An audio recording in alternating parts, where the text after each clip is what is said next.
The Wonderful Wizard of Oz by L. Frank Baum. Chapter 1. The Cyclone.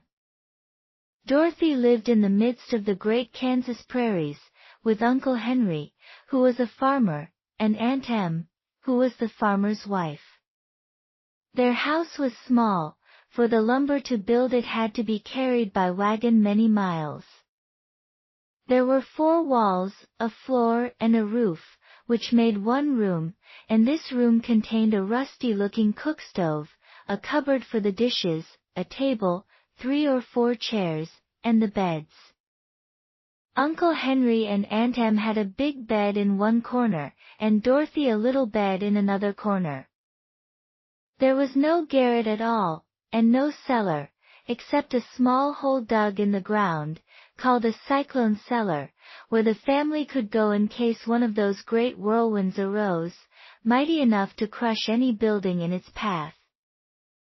It was reached by a trap door in the middle of the floor, from which a ladder led down into the small, dark hole. When Dorothy stood in the doorway and looked around, she could see nothing but the great gray prairie on every side. Not a tree nor a house broke the broad sweep of flat country that reached to the edge of the sky in all directions. The sun had baked the plowed land into a gray mass, with little cracks running through it. Even the grass was not green, for the sun had burned the tops of the long blades until they were the same gray color to be seen everywhere. Once the house had been painted, but the sun blistered the paint and the rains washed it away, and now the house was as dull and gray as everything else. When Aunt Em came there to live, she was a young, pretty wife. The sun and wind had changed her, too. They had taken the sparkle from her eyes and left them a sober gray. They had taken the red from her cheeks and lips, and they were gray also. She was thin and gaunt, and never smiled now. When Dorothy, who was an orphan, first came to her, Aunt Em had been so startled by the child's laughter that she would scream and press her hand upon her heart whenever Dorothy's merry voice reached her ears. And she still looked at the little girl with wonder that she could find anything to laugh at. Uncle Henry never laughed. He worked hard from morning till night and did not know what joy was. He was gray also, from his long beard to his rough boots, and he looked stern and solemn, and rarely spoke. It was Toto that made Dorothy laugh, and saved her from growing as gray as her other surroundings. Toto was not gray. He was a little black dog, with long silky hair and small black eyes that twinkled merrily on either side of his funny, wee nose. Toto played all day long, and Dorothy played with him, and loved him dearly. Today, however, they were not playing. Uncle Henry sat upon the doorstep and looked anxiously at the sky, which was even grayer than usual. Dorothy stood in the door with Toto in her arms, and looked at the sky too.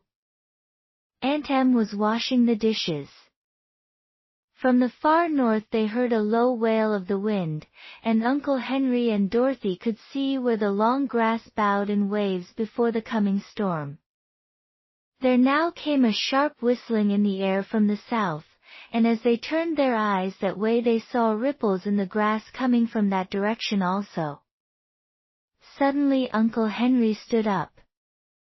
"There's a cyclone coming, Em," he called to his wife. "I'll go look after the stock." Then he ran toward the sheds where the cows and horses were kept. Aunt Em dropped her work and came to the door. One glance told her of the danger close at hand. "Quick, Dorothy!" she screamed. "Run for the cellar!" Toto jumped out of Dorothy's arms and hid under the bed, and the girls started to get him. Aunt Em, badly frightened, threw open the trap door in the floor and climbed down the ladder into the small, dark hole. Dorothy caught Toto at last and started to follow her aunt. When she was halfway across the room there came a great shriek from the wind, and the house shook so hard that she lost her footing and sat down suddenly upon the floor. Then a strange thing happened. The house whirled around 2 or 3 times and rose slowly through the air. Dorothy felt as if she were going up in a balloon. The north and south winds met where the house stood, and made it the exact center of the cyclone. In the middle of a cyclone the air is generally still, but the great pressure of the wind on every side of the house raised it up higher and higher, until it was at the very top of the cyclone. And there it remained and was carried miles and miles away as easily as you could carry a feather. It was very dark, and the wind howled horribly around her, but Dorothy found she was riding quite easily. After the first few whirls around, and one other time when the house tipped badly, she felt as if she were being rocked gently, like a baby in a cradle.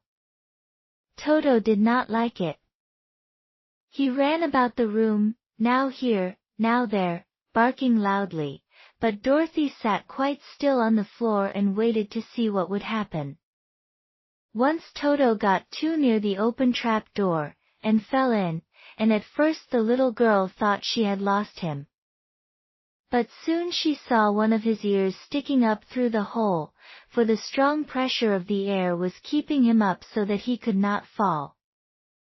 She crept to the hole, caught Toto by the ear, and dragged him into the room again, afterward closing the trap door so that no more accidents could happen. Hour after hour passed away, and slowly Dorothy got over her fright, but she felt quite lonely, and the wind shrieked so loudly all about her that she nearly became deaf. At first she had wondered if she would be dashed to pieces when the house fell again. But as the hours passed and nothing terrible happened, she stopped worrying and resolved to wait calmly and see what the future would bring. At last she crawled over the swaying floor to her bed, and lay down upon it, and Toto followed and lay down beside her.